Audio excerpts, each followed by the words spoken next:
We're going to be tying a little emerger pattern here. And in the vise we have an Ahrex FW541 in size 12. And for our thread we're going to be using 12-aught Semperfli Classic Wax in burnt orange. We'll go ahead and get our thread started.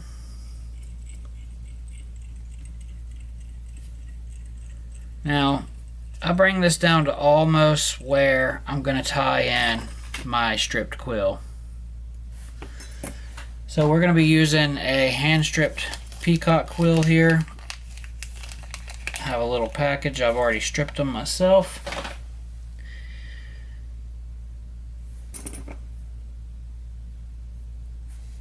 Now, the reason why I didn't take any more thread reps when I cut that excess right, my tag end, is because now I'm going to bring this right down to where I cut that. I'm going to slide it. So now it's like where the tag end fell off, this picks it back up. That way you get a smooth body all the way down. Make sure everything's good and covered.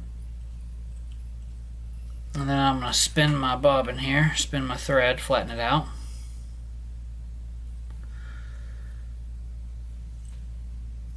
And this is 12-aught thread. You know, we're not trying to get it super flat or anything, because, you know, it is 12-aught, so.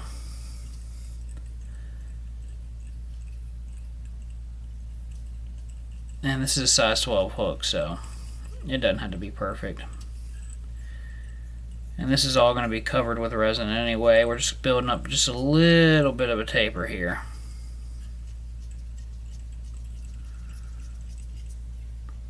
Alright. Now we are going to grab it with our hackle pliers. And when I tie this in, I tie it in to where I tie it in with the brown part facing up, because now I pull it up and now the brown part is facing the rear of the hook, and that's what you want. Now you can do touch and turns here, or you can space your turns out if you want a little color to show through. For this one we're gonna do touch and turns, which, you know, a little bit of color might show through, and that's okay, that's good. Oh. Sometimes these are very fragile and sometimes they break. That time it didn't break, it just popped out. So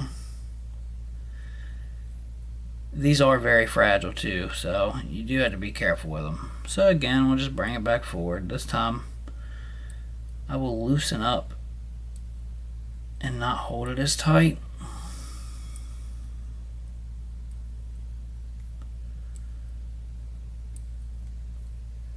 So when I get to this point right here, I'll back off all those turns I just made. And if you got a bobbin cradle, you can put it in your bobbin cradle. I just usually don't use it. Sometimes I do.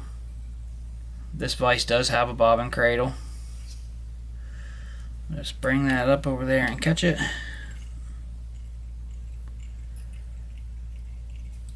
I'm going to take a few turns there to secure that, and we're going to snip it off close.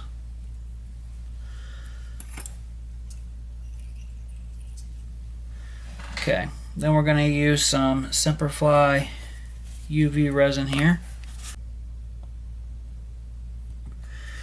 Just put a little tiny bit on there. And I'll push it around here.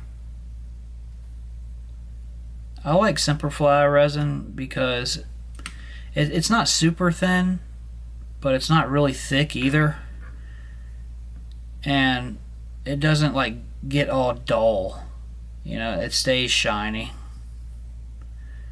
And to me, I mean, that's one of the main reasons I like resin, because of the nice shine you get. It just looks so good.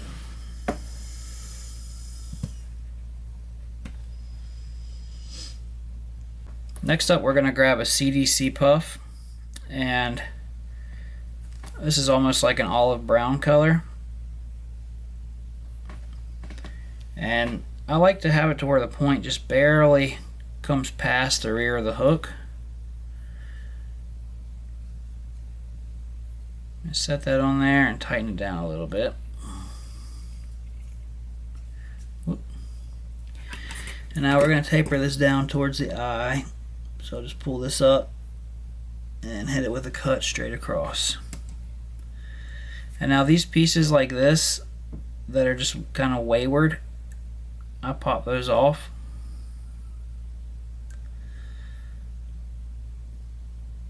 And it's better to just use your fingers to pop them off, because if you use your scissors and try to cut them, they will never come off like cleanly. They always just leave a little stub. And I'll come in here and just clean this eye up a little bit, being careful not to catch my thread. Then we're going to come the rest of the way down here.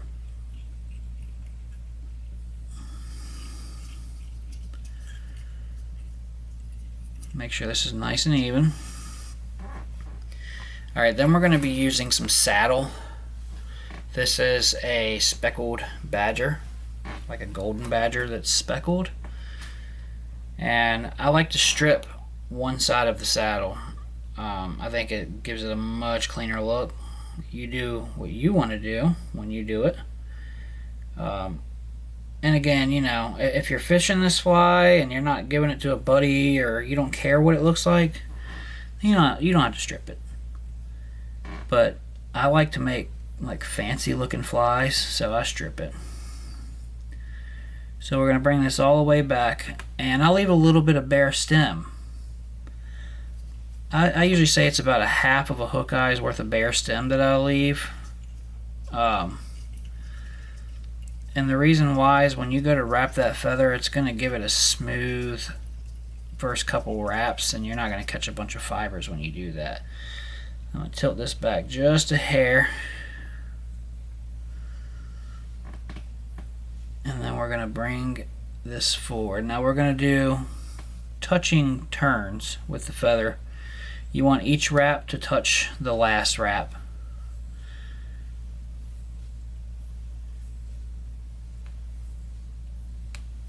And you know, it doesn't have to be 100% perfect.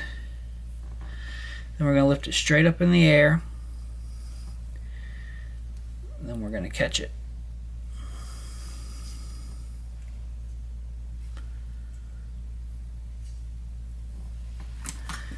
I'm going to come in with our scissors, and we're going to snip it off close. Now there might be a couple little wayward fibers.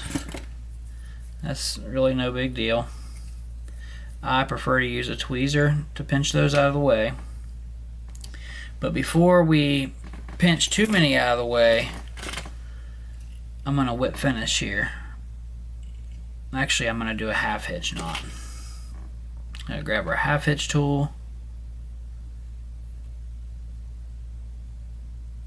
Now whenever the half hitch, whenever the hole is bigger than the eye, don't slide it way up on there, because then you're going to end up trapping all your fibers, and it's just going to look really not clean. And get you a couple little half hitches on there, and then we're going to snip that off.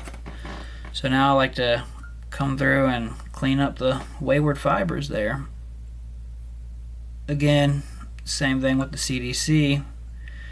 When you use the tweezers, you're leaving less, right? When you use the scissors to try to cut it off, it leaves residue, like it leaves little stems of the, or little barbules. And obviously, if you're cutting off the fibers, you don't want that. So I'll just get this cleaned up, make sure it looks good. And whenever you're happy with it, then you can call it a day. You can put some head cement on it there. I'm going to use Loon head cement. And this stuff goes on white, but it dries clear. And it doesn't clump up bad. I just put a little bit on there, and then I give the eye a good little click. And it clears the eye out, and it keeps stuff from getting in the eye. And so yeah, that's about it. I hope you all enjoyed this video. This is, again, this is an emerger pattern. I tie them the same way every time when I tie this style, and they turn out the same every time. Sometimes I make the tails a little bit bigger on them, but overall they're about the same every time. So if you have any questions or you have anything you would like to see, please let me know, and I hope you all enjoyed the video. Thanks.